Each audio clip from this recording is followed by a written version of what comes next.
न'आव फैयोब्ला सिरि सिरि खौरां हर माखौ दारायलायबाय थादों बेहाय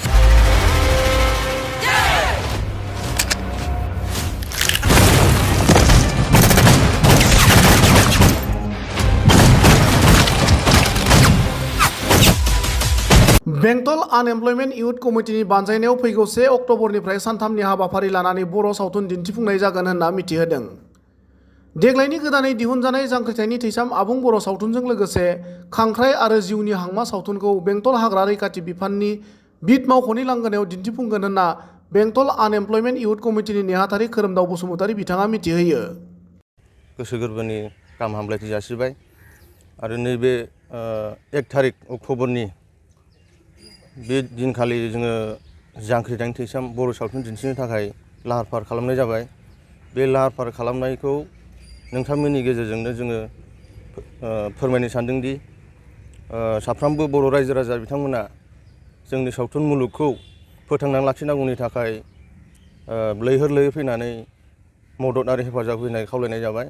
आरो 2 थारिखआव जागोन जोंना खांख्राइ, बेनि उनाव 3 थारिखआव जागोन जोंहा जिउआव हांमा।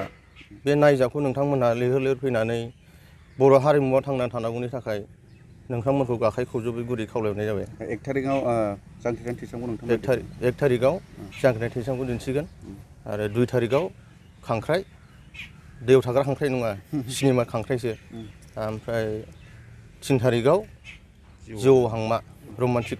जायगाखौ बुंना होनो हागोन? जायगाया जाहैबाय बेंटल फरेस्टनि लांगोनायावनो जागोन मोनाबिलि समाव। बेंटल बाजारनि बेंटल फरेस्ट बिट अफिसनि लांगोनायाव दिन्थिनो थाखाय जोङो टिकेटखौ जोङो सियाराव 130 थाखा खालामनाय जादों, ओमफ्राय हायावहाय 80 थाखा खालामनाय जादों। सावथुनखौ माबायदि जागोन होननानै आसा फारिदों नोंथांमोननि जिथु सावथुन लाबोगोन? सावथुनखौथ' जों एकदमबारे 100आव 100% बरिया, थारमाने बर' हिसाबै जोङो देग्लायनिखौ ओरैबायदि मोजां मोन्दों, थारमाने साउथ इन्डियानफोरनि बायदि ओरैबायदि नुदों आरोखि ट्रेलारावहाय। बेखौ आसा खालामो मोजां जागोन बायदि मोन्दों। जांख्रिथायनि थैसामखौ बर'नि गोलाव समाव मोनसे बर' जांख्रिथाय खालामनानै फैबोदोंमोन आलादा बड'लेण्ड मुभमेन्टनि थाखाय।